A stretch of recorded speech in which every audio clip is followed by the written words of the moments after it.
The Romance of Missionary Heroism by John C Lambert. Chapter 2. In the Country of the Telugus.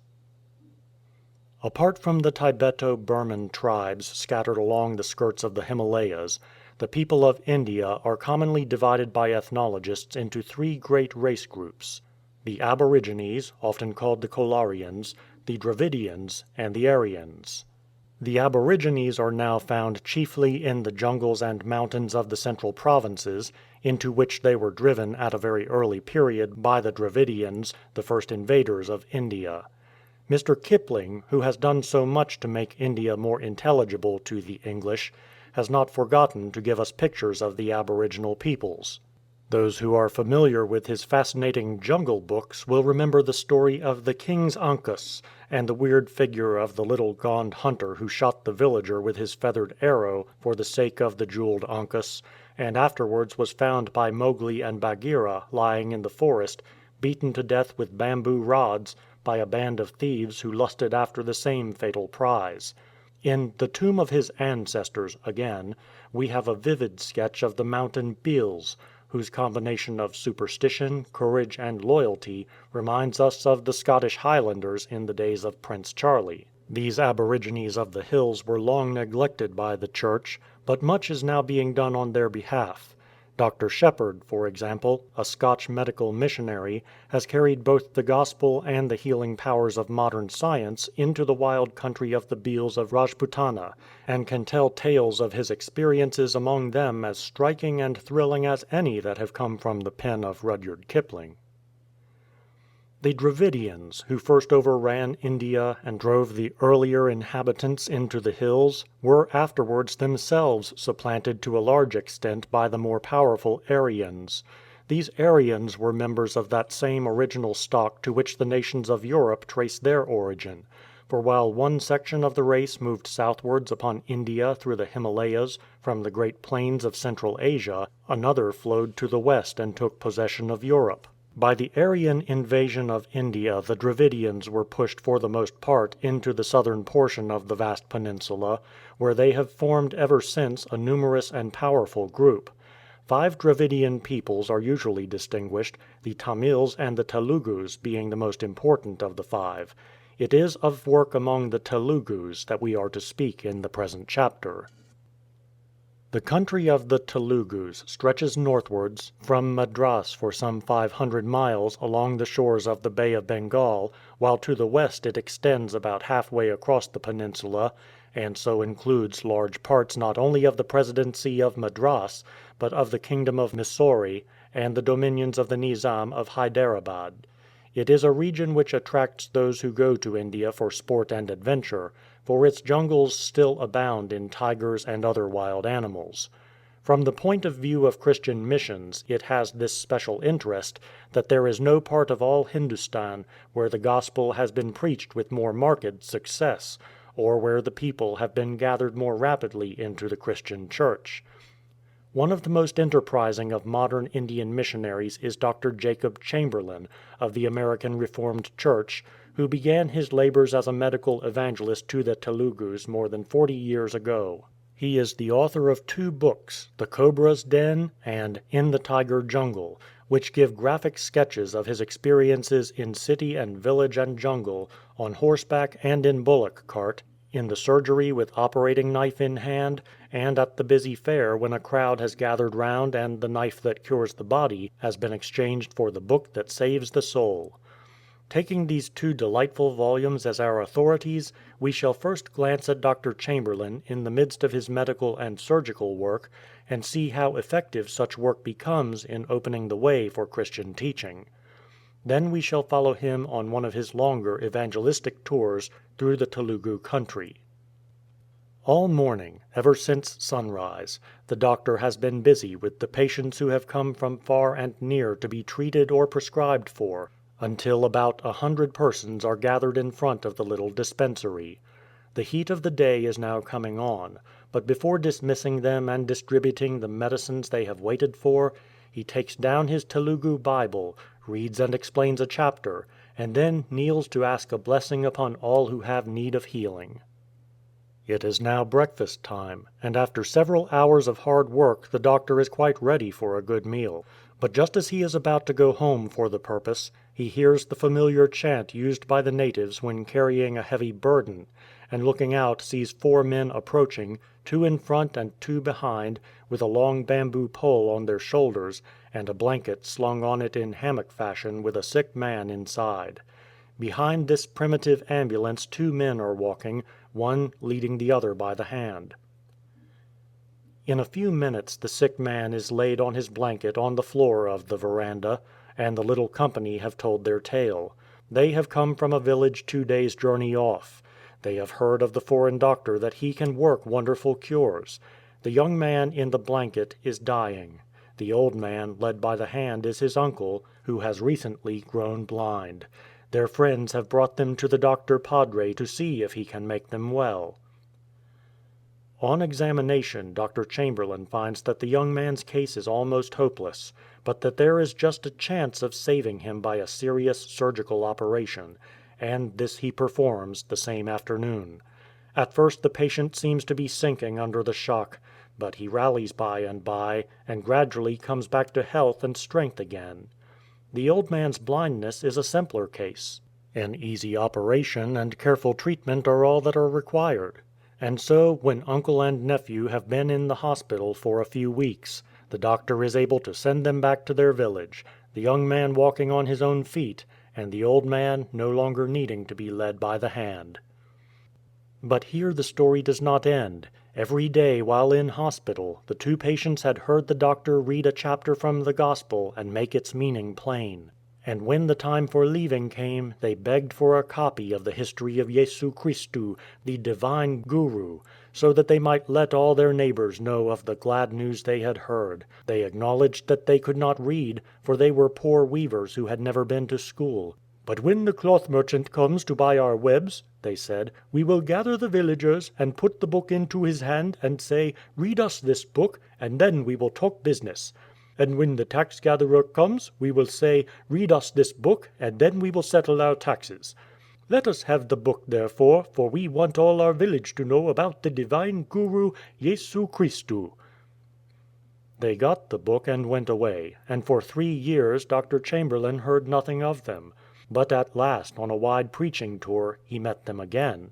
They had learned of his approach, and when he entered the village at sunrise, the whole population was gathered under the council tree, while his 2 patients of 3 years ago came forward with smiling faces to greet him, and told him that through the reading of the Gospel every one in the place had agreed to give up his idols if the Doctor Padre would send someone to teach them more about Jesus. Dr. Chamberlain discussed the matter fully with them, and when he saw that they were thoroughly in earnest, promised to send a teacher as soon as possible. But just before leaving to proceed on his journey he noticed, near at hand, the little village temple, with its stone idols standing on their platform at the farther end of the shrine. "What are you going to do with these idols now?" he said to the people. "The idols are nothing to us any longer," they replied. "We have renounced them all." "But are you going to leave them standing there in the very heart of the village?" "What would you have us do with them?" they asked. "Well," said the doctor, wishing to test their sincerity, "I would like to take one of them away with me." He knew the superstitious dread which even converted natives are apt to entertain for the idols of their fathers, and the unwillingness they usually have to lay violent hands on them. He did not expect anything more than that they might permit him to remove one of the images for himself. But at this point Ramudu, the old man whose sight had been restored, stepped forward and said, "I'll bring out the chief Swami for you."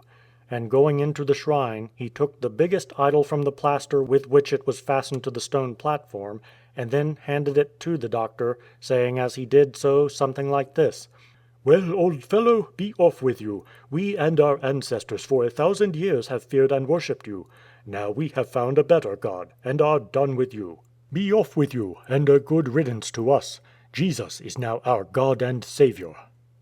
And so the ugly stone Swami that had lorded it so long over the consciences of these Telugu villagers was dethroned, as Dr. Chamberlain puts it, by the surgeon's knife, and passed in due course to a missionary museum in the United States. but Yesu Christu, the divine Guru, reigned in his stead. But now let us follow the doctor in some of the more striking episodes of one of his earliest tours. It was a journey of 1200 miles, through the native kingdom of Hyderabad and on into central India, a region where at that time no missionary had ever worked before.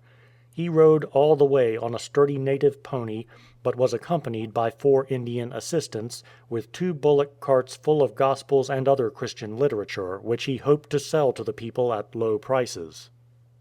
One of their first and most dangerous adventures was in a walled city of Hyderabad. They had already disposed of a few Gospels and tracts when some Brahmin priests and Mohammedan fanatics raised the mob against them.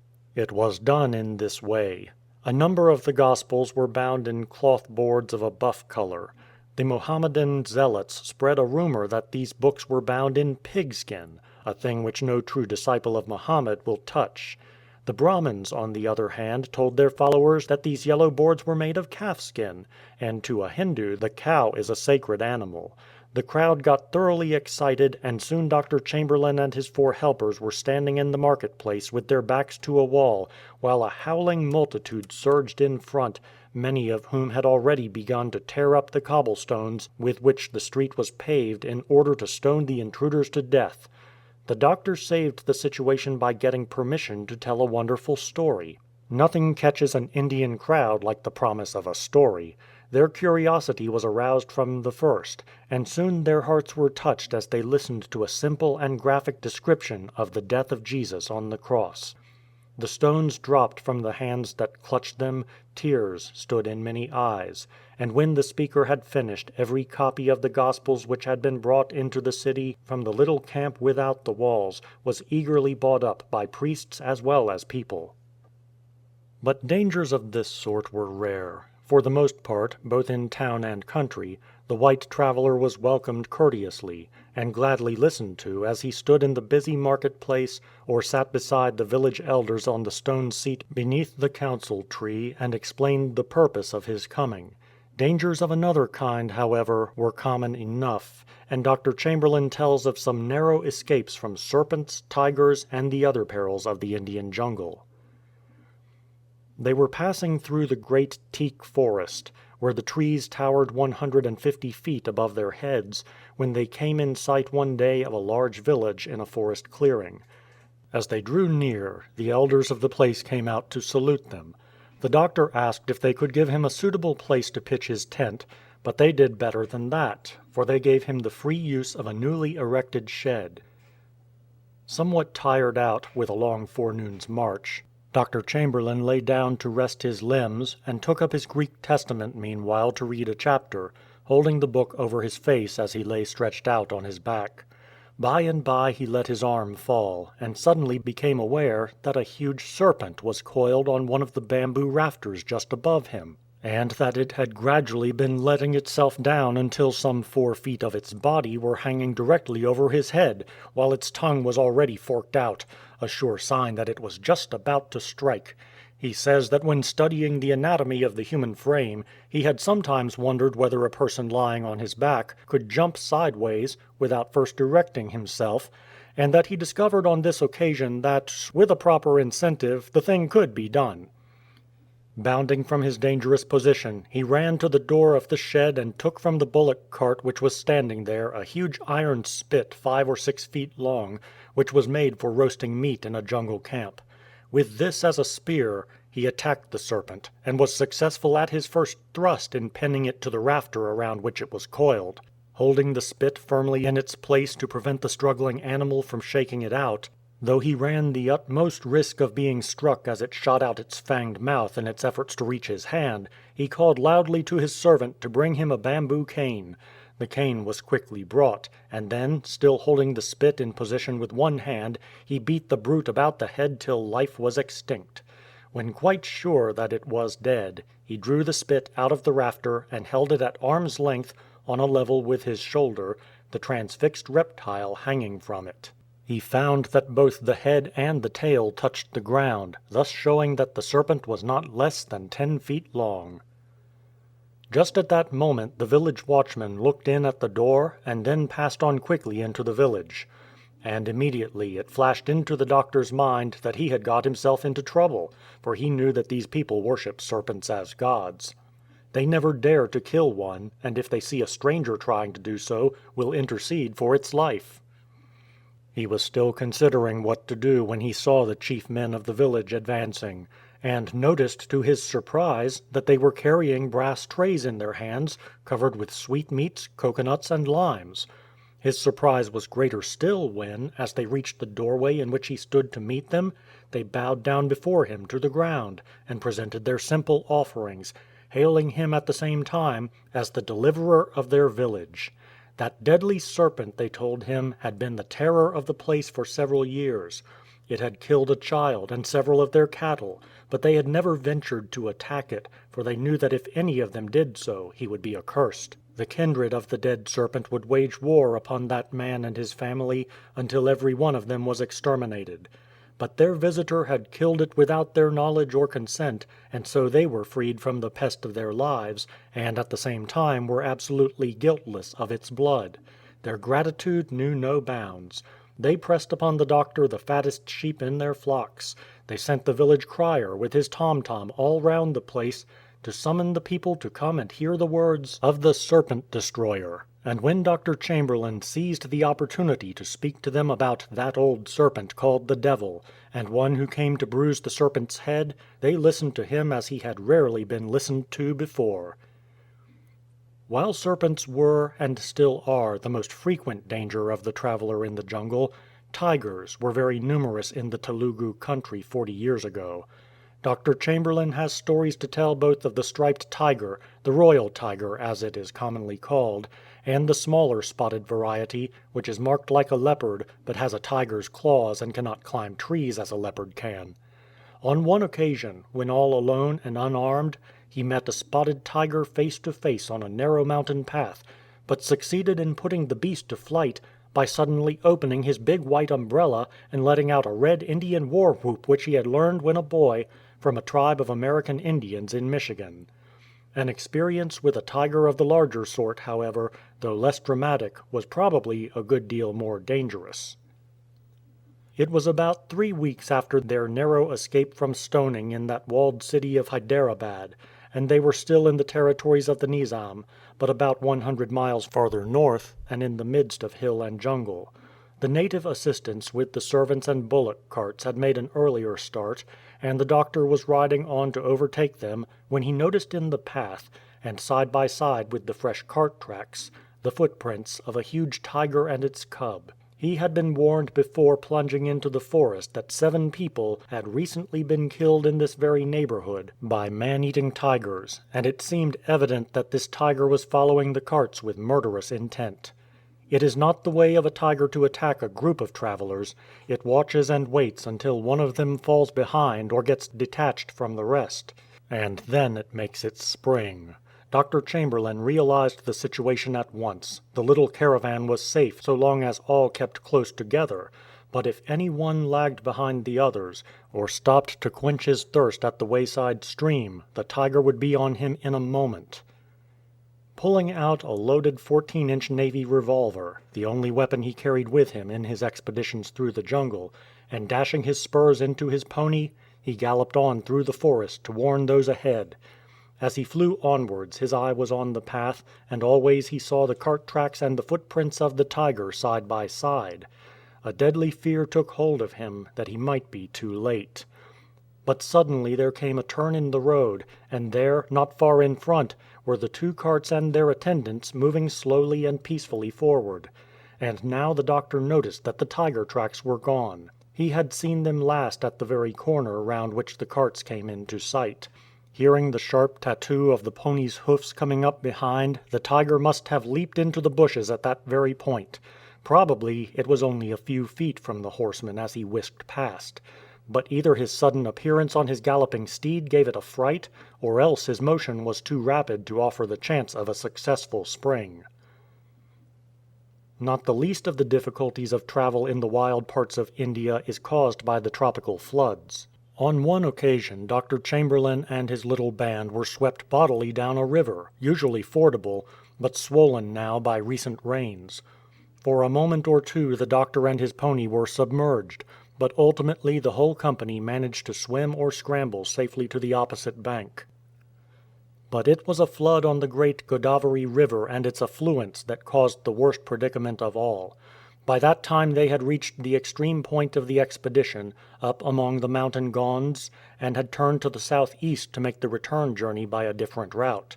At a certain point they found that the steamer on which they had counted had broken down in attempting to stem the furious current, and that there was nothing for it but to march through 75 miles of a jungly, fever-haunted swamp in order to reach another steamer lower down. Bullock carts were of no use, but by the aid of a hukum or firman from the Nizam himself, which the doctor had got hold of, he succeeded in obtaining a large body of bearers from a native deputy governor. These men, however, though promised threefold wages, were most unwilling to accompany him, for with the country in flood the jungle becomes a place of special dangers, and it was only by much flourishing of the aforesaid navy pistol, though without any intention of using it, that the doctor could make his men march at all or keep them from deserting. But by and by an unforeseen trouble emerged. The constant dripping rain, the steamy heat, the jungle fever, the prowling tigers had all been taken into account. What had not been realized was the exceptional violence of the floods. And so one evening, when they came to a little tributary of the Godavari which must be crossed if they were to reach a place of safety for the night, they found that the backwater of the main stream, rushing up this channel, had made a passage absolutely impossible.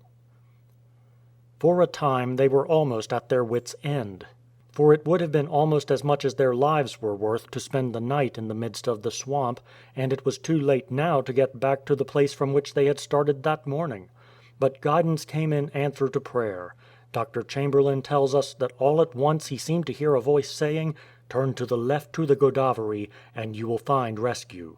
And though the native guides assured him that to do so would only be a foolish waste of time and strength, as the Godavari was now a swirling flood 3 miles across, and no boat or raft could possibly be got within a distance of many miles, he made his men turn sharp to the left and march in the direction of the Godavari bank. To his great delight, and to the astonishment of the natives, the first thing they saw as they emerged from the bushes was a large flat boat just at their feet, fastened to a tree on the shore. The boatmen told them that early that morning their cables had snapped, and they had been carried away by the flood from a mooring station higher upstream and on the British side of the river. To this precise spot they had been swept, they could not tell how, but to Dr. Chamberlain and his 4 native evangelists it seemed clear that God had sent this boat expressly for their deliverance. They pitched their tent on the broad deck, and kindled a large fire on the shore to keep wild beasts away. And though the tigers scented them, and could be heard growling and snarling in the bushes that fringed the bank, the night was passed in comparative comfort and safety. Next day they floated down the stream towards the steamer that was to carry them southwards, and so ended the more adventurous part of this long missionary journey through the country of the Telugus.